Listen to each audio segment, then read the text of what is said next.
Hello and welcome to the latest edition of our newsletter. As we come to the end of the term, it's a good time to look back and reflect. Lots has gone on in this short 5-week period, and some of the highlights are our Aladdin pantomime, where 60 students and 10 members of staff were involved in the production, where hundreds of parents came to watch the production over the course of 2 nights to see our students showcasing their acting, singing and musical talents. There was also a skiing trip to Canada. There have been rewards trips to Alton Towers, go-karting, laser tag and ice skating. Also, we've had the mock exams this half term for our Year 11 students who are preparing for their actual exams, which start in May. On the topic of exams, well done to those students who've received their vocational exam results this week, along with their mock exam results this week. Any queries on those, can you please direct those to Mr. Creswell or Mr. Dryborough? Also, in preparation for the upcoming exams in May, we have sessions that are running during the Easter holidays, revision sessions, which our Year 11 students can tap into. The timetable of events has been published with our Year 11 students and parents, so please feel free to come along to those to help prepare you for your exams. The council has prioritised the provision of vouchers during the school holidays to eligible parents whose children receive free school meals. For the Easter break, Sandwell Council has reviewed its current position and will be able to provide families with 1 voucher per eligible child to the value of £15.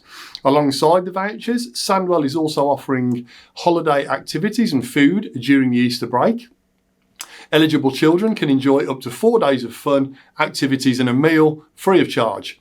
Families have been contacted directly about this offer, and more details can be found online at holidayactivities.sandwell.gov.uk. For those families who are struggling during the school holidays, there is also support available on the Supporting Sandwell website at sandwell.gov.uk/supporting Sandwell, and this also includes financial advice. A hot topic in the news over the last few days and weeks is the government's plan to remove the use of mobile phones in all schools. Every school has a duty to create an environment that is calm, safe and free from distraction so all pupils can learn and thrive. One of the greatest challenges facing schools is the presence of mobile phones. Today, here's a statistic for you. By the age of 12, 97% of children own a mobile phone. Mobile phones risk unnecessary distraction and disruption to learning. 1 in 3 secondary schools report that mobile phones are used in most lessons without permission.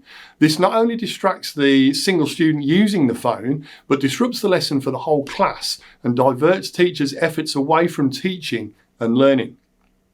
We owe it to our children to do what we can to remove distractions and enable them to be fully engaged in the classroom activities. We also owe it to our students to keep them safe at school. 1 in 5 students have experienced bullying online.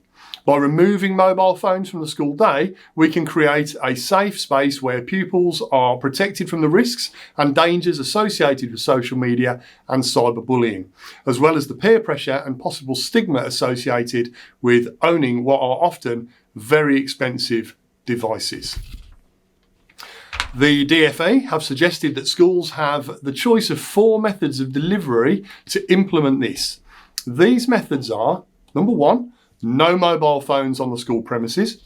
Number 2, mobile phones are handed in to school on arrival. Number 3, mobile phones are kept in a secure location which the pupil won't have access to throughout the day. Or number 4, never used, never seen and never heard. Some schools may choose to adopt a policy where pupils keep possession of their mobile phones only on the strict condition that they are never used, seen or heard, with consequences for breaching this that are sufficient to act as an effective deterrent. Now, as a school, we are aware that parents often want their children to have their mobile phones for safety reasons, so particularly on the journey to and from school. After discussion with our governing body here at Oldbury Academy, it has been agreed that our preferred method of delivery or enforcement is option 4, which was the never used, seen or herd method. It's therefore essential that if children bring their mobile phone to school, they never take it out of their pocket or bag, never use it in school to check the time or messages, and have it switched off or onto silent at all times. From Monday, the 8th of April, when we return after the Easter holidays, if mobile phones are seen in school, they will be taken off students and returned at the end of the day. We will involve families and be guided by the sanctions within our behaviour policy, where students repeatedly flaunt this guidance on the restrictions of mobile phones. Finally, attendance matters, and this is something that you'll have been hearing in every newsletter, I'm sure, that you'll have seen. Attendance matters. There is an unequivocal link between good attendance and good outcomes. When we return to school after Easter, to encourage good attendance, there will be a draw in each year group for a £10 Love to Shop voucher for all students who have 100% attendance throughout the first week back. That simply means attending every day with no time off. So it just leaves me to say have a very happy Easter, and we will see all the students back to school on Monday, the 8th of April. Take care. Happy Easter.